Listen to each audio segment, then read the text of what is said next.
But he spoke about it. I never spoke about it. But if you go on, I think BBC or YouTube, you can hear him talking about it. A younger Tyson Fury, throat's a bit more clear, speaking about the fight, the sparring we had. It was great. Sean was here. So anyway, he's got his hand on the rope now, and I've gone to him, no, you can't do that. And he went, oh, sorry, sir. So at the first round, Josh done what he wanted, really, because he sort of dazed him in the... Boxing insiders continue to debate the legendary sparring stories involving Anthony Joshua and Tyson Fury. Former world champion Barry McGuigan has now weighed in, suggesting that Joshua possessed the style and physical attributes capable of giving Fury serious problems. McGuigan also supports reports that Joshua dropped Fury during one of their sparring sessions, adding even more intrigue to the long-running rivalry between the two heavyweight stars. Got a lot of money in the bank, but it's nigh on impossible to walk away from it, and that's his life. And I understand he gets up every day when he trains, and it's his purpose. And it's very difficult to walk away from it. And none of them ever do, Simon. They always walk away when it's too late or when they've tarnished their record or their reputation. It always happens that way. That's just the way it is. I think he'll beat Tyson Fury, but and so therefore that's a good fight. I believe he would always have beaten Tyson Fury, and I just think he's got the right style to beat Fury, and I think he has the old wand over him. I think many years ago in the high performance he apparently dropped him, and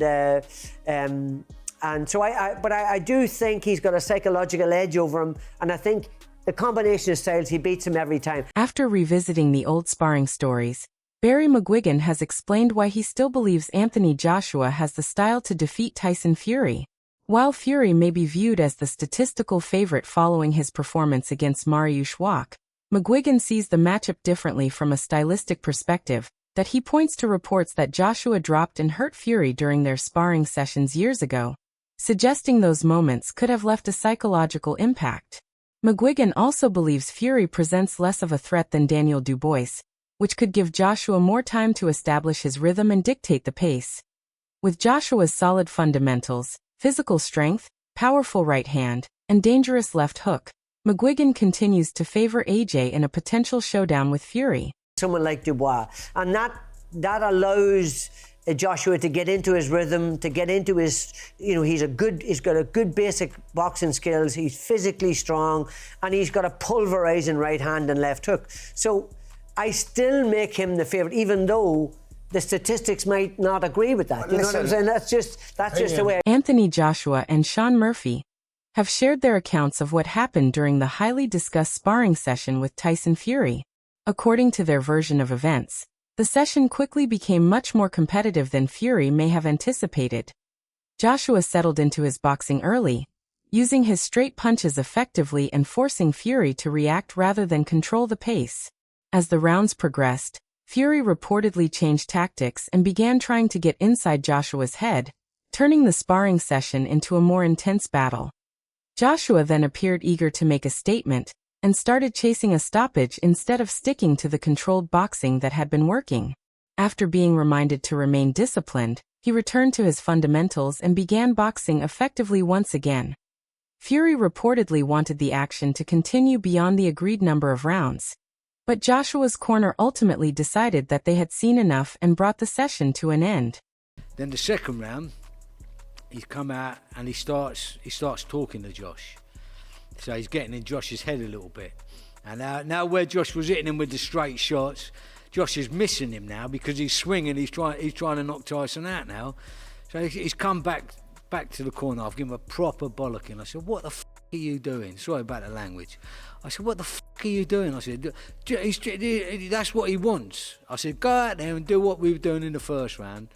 He went out there, boxed his head off in the third round, and then Tyson's gone, "Sure, let me have one more round, let me have one more round." Now, he had a mark under his eye as well, and I said to Josh, "Jump out, Josh," because at the beginning, when we was in the car park, I said, "You're going to weigh him in?" And he went, And his Uncle Hugh went, oh, no, we don't do that. So when I say weigh him in, I said, you're going to give him a couple of quid. I would have done 5 rounds with him if he had weighed him in, but because he's... Another intriguing moment came after the sparring session when the famous Rolex challenge was mentioned. Tyson Fury had previously offered a reward to anyone who could knock him down, making Joshua's success during the session even more significant. The conversation that followed was reportedly lighthearted, with Fury acknowledging just how close Joshua had come to completing the challenge. The moment added another memorable chapter to the long-running sparring stories surrounding the two heavyweight stars. A point now, I think he wanted to try and hurt Josh. So after the 3 rounds, we've had 2 of them, I've said, jump out, Josh. And there was a lad in here from Watford called Stacey Dunn. He was over, he does a little bit of what, I think he was having an unlicensed fight or something. And he jumped in and done a round with Tyson after Josh. He done a round, and Tyson just moved this kid round like he was a southpaw, just moved him round. Then after the spar, I said to Josh, ask him if the Rolex was up for grabs. Because I see him in an interview and he said, if anyone can knock me down, I'll give him my Rolex. So he's on the floor, and a fair play to him, he went to him, it was a Rolex up for grabs, and he started laughing. And he went, I nearly had it. And we probably nearly did. If he'd followed it up, when he grabbed the rope, he would have probably dropped him, but it's neither here nor there. But a fair play to it, Tyson laughed and he said, yeah, you nearly did, kid, like, you know what I mean? Meanwhile, Tyson Fury has offered a very different account of how the famous sparring session unfolded. While many stories have focused on Joshua reportedly finding success, Fury remembers the session quite differently, claiming that Joshua was eventually taken out of the action after just a few rounds. Fury has also emphasized that Joshua was still an inexperienced amateur at the time, long before he became an Olympic gold medalist and world heavyweight champion. According to Fury, Joshua's experience level meant the session was not something he considered particularly significant. Fury recalled Joshua becoming exhausted around the 3rd or 4th round, claiming that Joshua put his legs up against the ropes and turned toward the corner. Fury says he was surprised by what he saw and remembers Joshua's team eventually pulling him from the session and replacing him with another sparring partner. Fury has also stated that he has sparred hundreds of heavyweights throughout his career and doesn't remember many of those sessions in detail. However, the image of Joshua in the corner apparently remained vivid in his memory, giving Fury's version of the story a very different tone from the accounts suggesting Joshua dropped or hurt him. Meanwhile, Alexander Usyk, who has shared the ring with both Joshua and Fury, has offered a more neutral perspective on their rivalry. Having experienced both fighters firsthand, Usyk wishes them well, and believes the better man on fight night will ultimately deserve the victory. His comments add another interesting perspective to the ongoing debate over who would prevail in a Joshua-Fury showdown. Give rivals Anthony healthy. Give please love and to both guy exit without ring, safe legs. Please save life. This is guy. Please, if we deserve, give me us. Francis Ngannou has reflected on the long-awaited possibility of Anthony Joshua and Tyson Fury finally sharing the ring. According to Ngannou, this is a fight boxing fans have been discussing for nearly a decade, with the potential heavyweight showdown remaining one of the sport's biggest talking points. Years of negotiations, different opponents, and changing circumstances have repeatedly prevented the matchup from happening. Now that the possibility of Joshua versus Fury is becoming more realistic, Ngannou believes the fight's significance is largely tied to how long fans have been waiting to see these two heavyweight stars collide. After years of speculation and anticipation, the long-awaited showdown appears to be moving closer to reality, giving fans renewed hope that Joshua and Fury could finally settle their rivalry inside the ring. And personal, are you excited that they're going to get it on this year? Yes, I think we've been waiting for that fight for almost 10 years now, for almost a decade. So finally happened. And what do you think? Which of them do you think will win? Well, again, at this level, I think it's very close. Everybody can win. And then it depends on how the fight goes. I think if it's going to be like go to decision, I give the decision. I will pick Fury if this fight go to decision.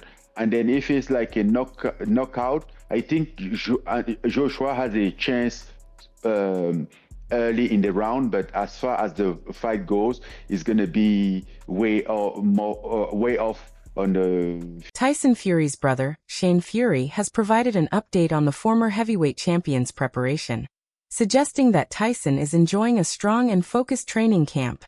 Fury has taken a very different approach this time, opting for an isolated old-school setup in Pai, Thailand.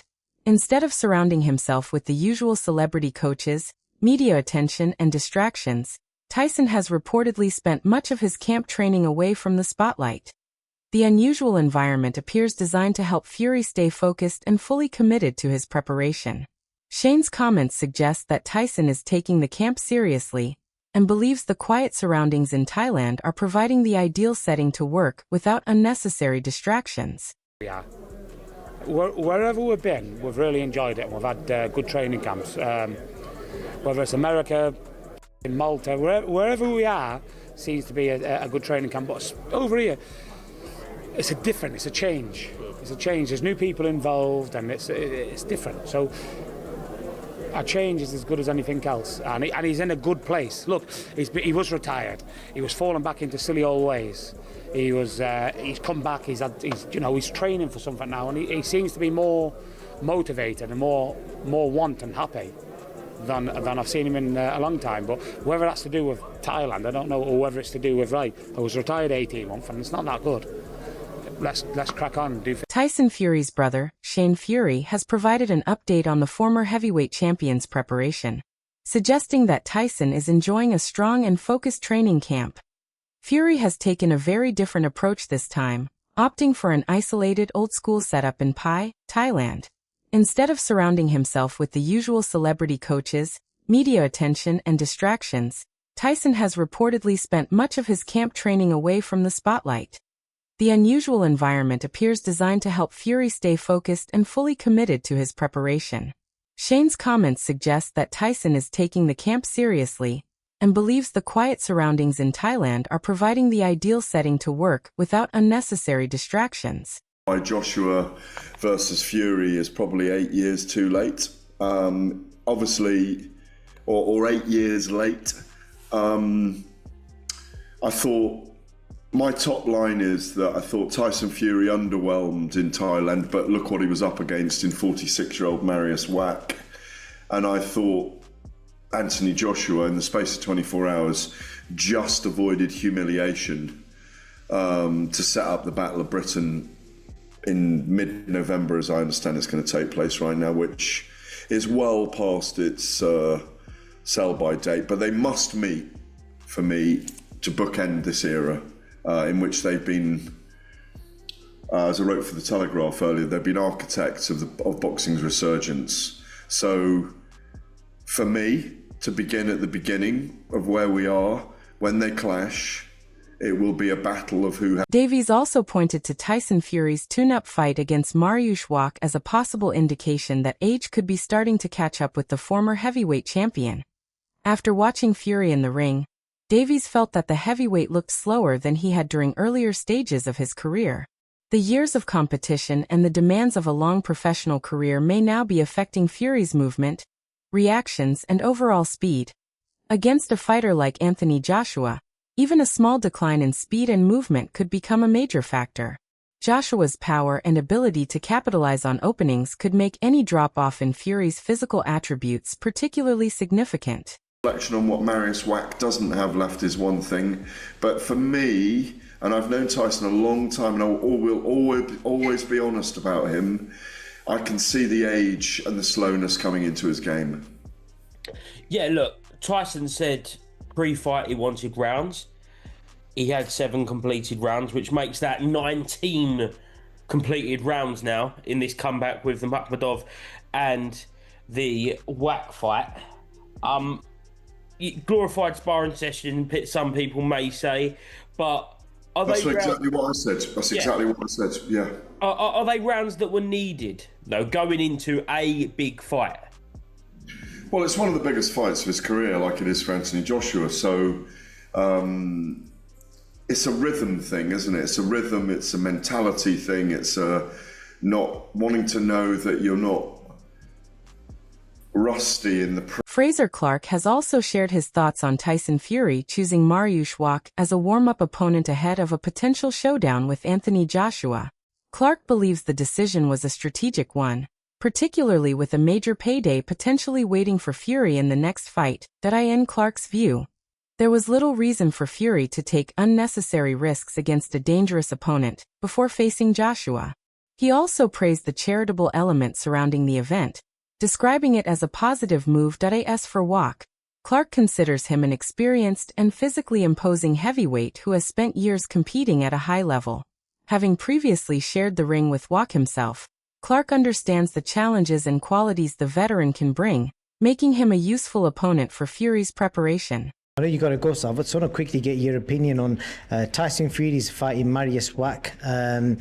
Not many people saw that coming. Obviously, I did my podcast with Johnny the other day. The decision makes sense because obviously you're not going to take a risky fight before a career high payday, I'm guessing, against Anthony Joshua. So what did you make of the choice of opponent, the choice of location, and the fact that it's for charity? The fact that it's for charity, I think, is fantastic. You know, there's not one negative thing to say about that. There's probably not a negative to say about it all, to be honest. Like, it's strategical, we know that. It's Mariusz Wach. We know what he offers, we know what he's doing. He's a big lump. If he's preparing for AJ, he's probably bigger than AJ, I think. He's been around the block. You know, I've beat him myself. I think last time I seen him in boxing ring. If last time I seen him in boxing, Moses Atuma put him over in about... Oh yeah, I seen him fighting like 4 people at once, which was crazy. But yeah, it's calculated, and obviously, as we've seen in boxing over the last few years, if you're at the top of the sport, you sort of choose what you do and what you don't do. Tyson's doing that over in Thailand where he's training. Doesn't want to do too much travelling from the sounds of it. Flying Mariusz Wach in. A glorified spar, I think. You know what I mean? But it'll go down as a contest. Probably smart stuff. Keeps him busy. Keeps him in fight preparation as such. You know, in terms of doing the ring walk, doing everything prepared. While the long-running sparring stories continue to generate interest around Anthony Joshua and Tyson Fury, attention has now shifted toward another major question. Where should their highly anticipated fight take place? Gareth A. Davies revealed that Madison Square Garden is being considered as a potential venue, with the iconic arena offering a legendary history and the capacity to host a major heavyweight event. However, the possibility of staging the fight in the United States has sparked debate among British boxing fans. Davies believes the supporters who have followed Joshua and Fury throughout their careers deserve the chance to witness the showdown on home soil. Joshua is reportedly keen on bringing the event to Britain, with Wembley Stadium, Cardiff, and the O2 Arena among the potential options still being discussed. As negotiations continue, the venue could become one of the biggest talking points surrounding the long-awaited Joshua versus Fury showdown. Seats. That's exactly right. I was going to say that there's the same number of seats, and yeah, it's, you know, iconic, and the history of it. Well, Muhammad Ali and all the other great heavyweights that have boxed at Madison Square Garden. I understand that, but this is a fight for the British fight fans who have supported these guys over the last decade. Have been there, travelled abroad for both of these guys as well. The fight fans sort of are owed that for this fight to take place in Britain. I think Anthony Joshua is strong on that. He wants his fight to happen here, whether it's Wembley, whether it's in Cardiff, you know, whether it's at the O2. Who knows? But the fight really, it should land here, if I'm totally honest. All things seem to be, you know, indicating it's going across the